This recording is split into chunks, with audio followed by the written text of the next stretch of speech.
أعوذ بالله السميع العليم من الشيطان الرجيم بسم الله الرحمن الرحيم الحمد لله رب العالمين حمدا كثيرا طيبا مباركا فيه كما يحب ربنا ويرضاه والصلاة والسلام على خير خلق الله محمد بن عبد الله وعلى آله وصحبه ومن اتبعهم بإحسان إلى يوم الدين. Të dashur dhe të nderuar vëllezër të pranishëm në këtë xhami, në këtë ditë madhe të kësaj jave, na lutim Allahun e Madhërisëm që Allahu na mbulon me mëshirën dhe bekimet e Tij. Lutim Allahun e Madhërisëm të na bën për atyre besimtarëve që e shfrytëzojnë këtë ditë për me i kry detyrat dhe adhurimet karshi Allahu Dhu Xhelal dhe me mbush ditën me salavate dhe selame që ja dërgojmë Muhammedit sallallahu alaihi wasallam. Në mësimin tash para namazit të xumas, dojsha për mu, për ju dhe për besimtarët në përgjithësi me tregu bukurit e fesë ton, fesë të madhe, fesë islame. Hoxhallarët vazhdimisht kanë folë për bukurit dhe mirësitë që ka kjo fe madhështore. Kemi nevojë të përsërisim këto fakte për shumë arsye. E para, që të rrisim besimin dhe bindjen në vërtetësinë e kësaj feje. E dyta, për të shtu vullnetin e zbatimit të urdhnave të kësaj feje. E treta, për të shtu vullnetin dhe entuziazmin që t'u flasim tjerëve për mirësinë e kësaj feje. Feja islame, të cilën na e solli neve pejgamberi i fundit në vargun e pejgamberëve Muhamedi sallallahu alaihi wasallam, është e vetmeja fe e pranuar të Allahu Dhu Xhelal. Inna ad-dina 'inda Allahi al-Islam. Fe e vetme e pranuar të Allahu është Islami. Kjo fe është feja e përsosur, fe e plot. Ashtu siç tha Allahu i Madhërisëm, "Al-yawma akmaltu lakum dinakum wa atmamtu alaykum ni'mati wa raditu lakum al-Islam dina." Sot u plotësova fen, u përsosa dhuntin dhe jam i kënaqur që Islami të jetë fe e juaj. Është feja më e lartë dhe feja më madhështore. Bukuria, përsosuria, mirësia, mëshira, drejtësia, urtësia, krejt këto fakte dhe mirësi që i përmban kjo fe, dëshmojnë për përsoshmërinë e Allahut subhanahu wa taala, për diturinë e Tij absolute, për urtësinë e Tij të pafundme, ashtu sikurse edhe dëshmojnë për vërtetësinë e Muhammedit sallallahu alaihi wasallam, se është pejgamberi i vërtetë i Allahut Dhu Xhelal, është i sinqerti, i besueshmi, i cili nuk flet nga mendja dhe epshi i tij, por krejt ato që i flet në lidhje me fen janë të shpallura nga Zoti i tij, nga Allahu Dhu Xhelal, ashtu siç tha Allahu i Madhërisëm në surën në surën Najm, "Wa ma yantiqu anil hawa in huwa illa wahyun yuha." Ai Muhamedi sallallahu alaihi wasallam nuk flet sipas qefit të vet, por krejt ato që i thot në lidhje me fe janë të shpallura nga Allahu subhanahu wa taala. Pra feja islame është argumenti më i madh dhe më i dukshëm se Allahu është i vetëm që meriton adhurim, është Zoti absolut i cili ka krijuar çdo gjë dhe nevoja e njerëzimit për te është aq e madhe sa është madhëria e Tij subhanahu wa taala. Dhe kjo fe mjafton me qenë argument edhe për pozitën madhështore që ka Muhammedi sallallahu alaihi wasallam, jo vetëm të na muslimanët, por edhe anë mban botës edhe tek jo muslimanët. Andaj, qëllimi jonë, në përmes këtyre mësimeve dhe ligjëratave, sa do kemi mundësina të takohemi me ju në këto takimet me xhliset para gjumas, është që të paraqesim me atë që diturisë na ka dhënë Allahu Dhul Xhelal aspektet kryesore të bukurisë dhe madhështisë së fesë islame. Për arsye që i përmenda pak më herët, dhe normalisht feja islame është aq madhështore, brenda vetës ka aq argumente, sa që na krejt jetën me shfryzu për mi tregu këto argumente nuk do na mjafton të koha. Shtoj e kësaj edhe mangësit e tona dhe dobësit tona që i kemi, andaj nuk ka mundësi krejt ato mirësi që i ngërthen vetë islami me i shpalos, por do mundohemi që disa prej parimeve bazë të fesë islame ti paraqesim, duke zbatu ajetin kuranor ku Allahu thot fattakullaha mastata'tum, keni frikë Allahun me aq sa keni mundësi. Arsyeja pse ne duam që të flasim për bukuritë e islamit janë të shumta, prej tyre janë edhe këto. E para,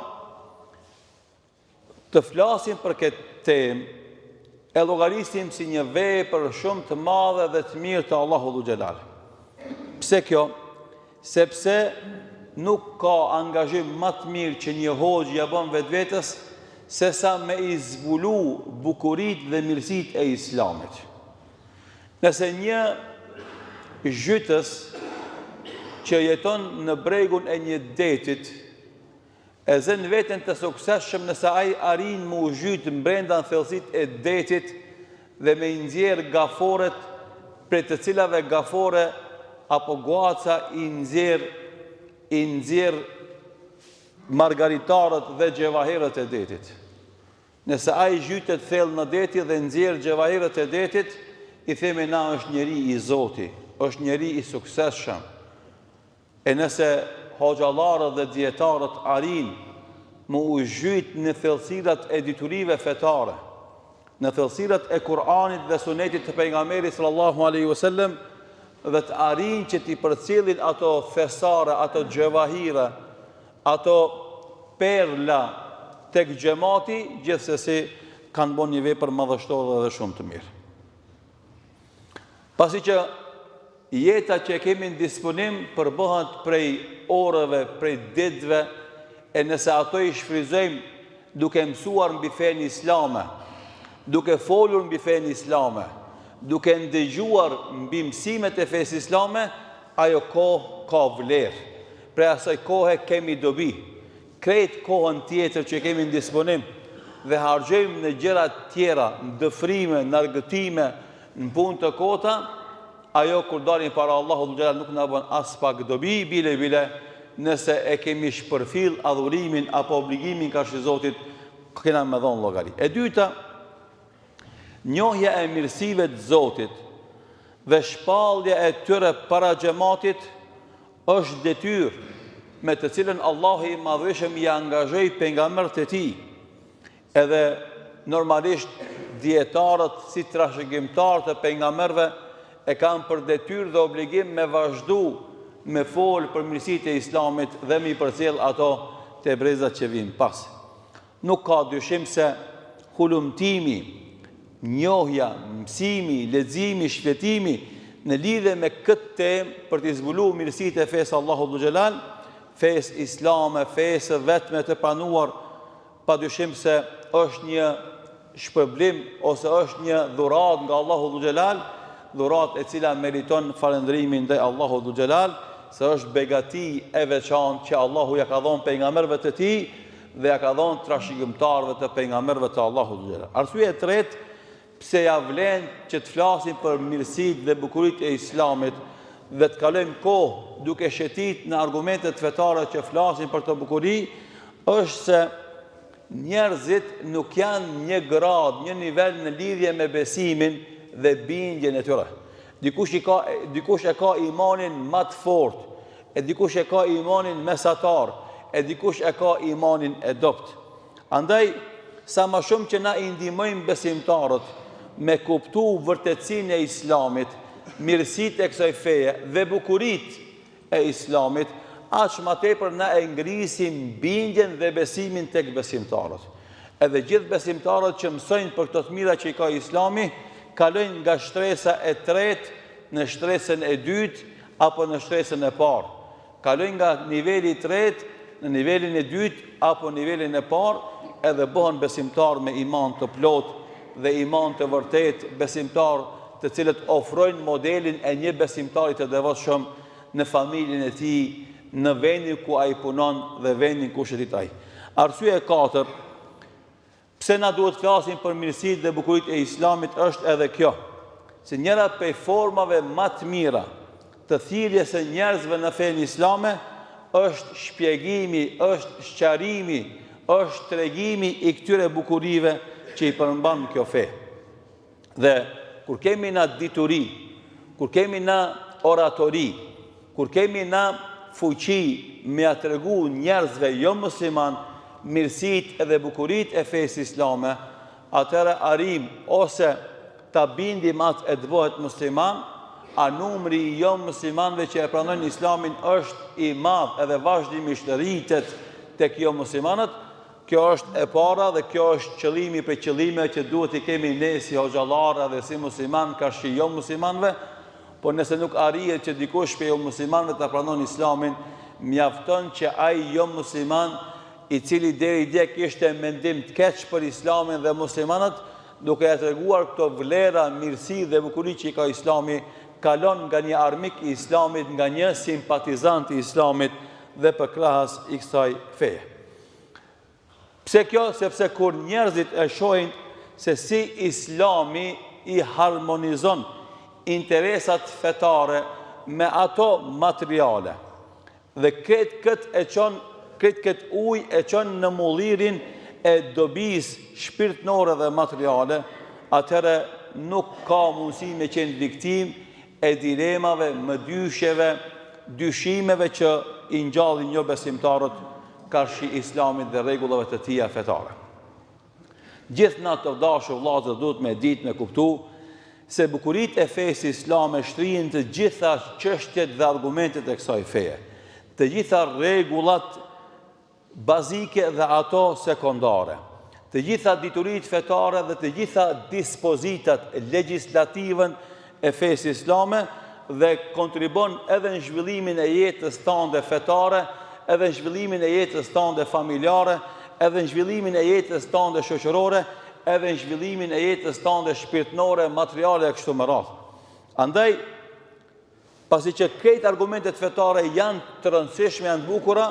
neve nuk do kemi mundësi me folë për të gjitha, por do mjaftohemi me disa shembuj që do i sjellim, nëpërmes të cilëve do nxjerrim përfundime të përgjithshme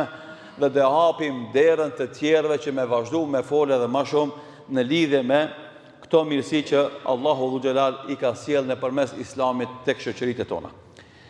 Parimi i parë, rregulli i parë për të cilën mund të flasim dhe nëpërmes të cilët mund të tregojmë bukurinë e fesë islame, është se feja islame ngrihet mbi parimin e besimit, i cili parimi i besimit është i trashëguar brez pas brezi, pejgamber pas pejgamberi, që nga Ademi alayhis salam e deri te Muhamedi sallallahu alaihi wasallam. E kuptoni? Do thot Islami si fe nuk është veç me Muhamedin sallallahu alaihi wasallam, por që nga njeriu i parë dhe pejgamberi i parë, Ademi alayhis salam, e Nuhi, e pejgamberët me radhë, e Ibrahimi, e Musa, e Isa, e Muhamedi sallallahu alaihi wasallam, është një tërësi parimet e besimit. Besimin në Allahun një, besimin në ringjallje, besimin në pejgamberët e Zotit, besimin në librat e shpalluna, besimin në caktimet e Allahut. Këto parimet besimit janë të trashëguar brez pas brezi, që nga Ademi alayhis salam deri te Muhamedi sallallahu alaihi wasallam. Edhe ti si musliman, kur del para një jo musliman dhe thu, une, parimet e besimit tem islam, janë parime që janë trashëguar prej të Ademi alayhis salam deri më sot, ti në start jenë në avantazh, jenë përparësi para tyre. Thot Allahu Dhu Gjelal në surën Al-Baqara, ajetin 136, thot kulu amanna billah, thuani ne i besuam Allahut. Wa ma unzila ilejna, dhe asaj që na është shpall neve, wa ma unzila ila Ibrahime, dhe asaj që është shpall Ibrahimit, wa Ismaila, wa Ishaqa, wa Jakuba, wal asbati, asaj që është shpall Ismailit, Ishaqit, Jakubit, e bive të tij, wa ma utiya Musa wa Isa, asaj që është shpall Musës dhe Isës, wa ma utiya an-nabiyuna min rabbihim, dhe krejt asaj që është dhonë pejgamberëve të gjithëve nga Zoti i tyre, la nufarriqu baina ahadin minhum, na nuk bëjmë dallime mes pejgamberëve, wa nahnu lahu muslimun, dhe ne i dorëzohemi Allahut xhelal. Al-Baqara ajeti 136. Merr në shënimin vllazni, edhe lexoni të shpije këtë ajet dhe kuptone çfarë bukurie ka në këtë parim. Parimin se rregullat e besimit islam nuk janë veç për ne si musliman që e ndjekim Muhammedin sallallahu alaihi wasallam, po gjithë pejgamberët e Allahut që nga Ademi alayhis salam e deri te Muhamedi sallallahu alaihi wasallam i kanë pas njëjtat parime. Edhe ti si musliman që jeton në shekullin e 15 hijretit, shekullin e 21, arreshtohesh në atë kategori të madhe të njerëzve me miliarda njerëz që kanë besu në pejgamberët e Allahut Dhu Gjelal dhe në këto parime fetare në të cilët kanë thirrë pejgamberët e Allahut subhanahu wa taala. Këto parime madhështore që Allahu na urdhron t'i besojmë ato, pra qenë kanë të përcjelluna brez pas brezi nga çdo pejgamber i Allahut, e ato përmbajnë njohurit dhe pikpamjet më të larta rreth besimit në Allahun Dhu Gjelal dhe flasin për Allahun ashtu sikur se Allahu e ka përshkruar veten e tij nëpërmes pejgamberëve të tij dhe tregojnë punën, angazhimin dhe mundin që kanë bërë ata pejgamberët për ta përhap fenë e tij dhe normalisht mundin dhe angazhimin që duhet ta japim edhe na në përhapjen e këtyre mirësive të Zotit. Andaj mira shkurt këtij parimit për shkak se koha që kemi në shumë shkurt, pra Islami qenë ka një fe që për bazë të vetin ka besimin i cili është besim i mbjellur të njerëzimin nëpërmes pejgamberëve të Zotit Dhu Gjelal, rënë një pas një që nga i pari deri te i fundit, dhe padyshim se kjo e bën këtë fe madhështore, edhe e bën fen më të mirë edhe më të bukur në gjithësi. E dyta është fe e cila urdhon të besosh në vërtetësinë e mesazheve të sjelluna nga të gjithë pejgamberët e Allahut Dhu Gjelal pa bërë dallim mes tyre. Andaj ne muslimanët pse jemi më të mirë se tjerët, sepse na e besojmë edhe Isën alayhis salam, e besojmë edhe Musën alayhis salam, e besojmë edhe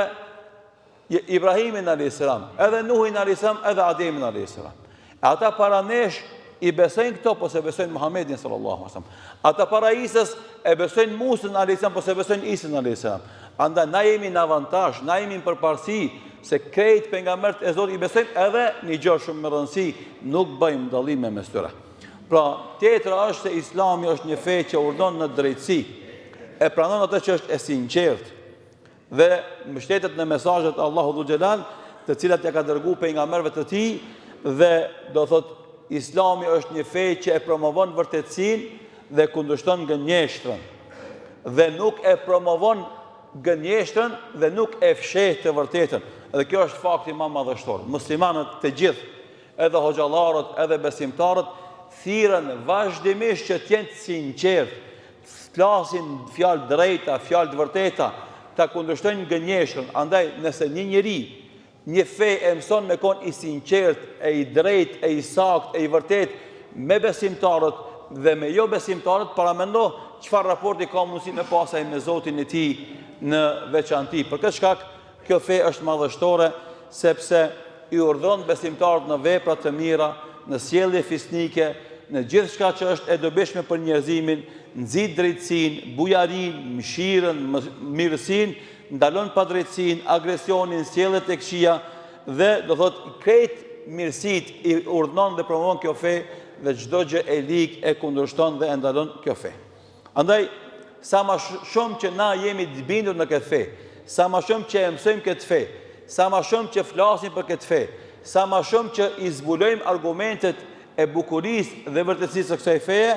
aq më tepër besimi thellohet në zemrat dhe mendjet tona, aq më tepër besimi gdhendet në zemrat tona, aq më shumë veprat e mira shtohen në jetën tonë dhe aq më tepër neve na shtohet vullneti dhe entuziazmi për me e thirrë njerëzimin përgjithësi drejt këtyre parimeve të rëndësishme të Islamit. Po kjo është një prej parimeve madhështore që e bart në vetë Islami dhe e shpalos bukurinë e kësaj feje. Tentuam që në këto minuta të shkurta të zbulojmë diçka për këtij parimit dhe për kësaj bukurie të Islamit, megjithse koha na duhet shumë më shumë për me fol, por mjafton këto shenja që i dhan e për tjerët pastaj secili prej nesh let lexon më shumë dhe let mendon më shumë, e inshallah bëhemi gjithë na njerëz që na shtohet udhëzimi i jon personal dhe pastaj bëhemi njerëz të cilët do ndihmojmë në udhëzimin e njerëzve të tjerë inshallah taala. Allahu i pranoft adhurimet tona, Allahu na i fal mangësitë tona, Allahu na e shtoft udhëzimin dhe na bëf sebeb për udhëzimin e popullit ton. Walhamdulillahi rabbil alamin.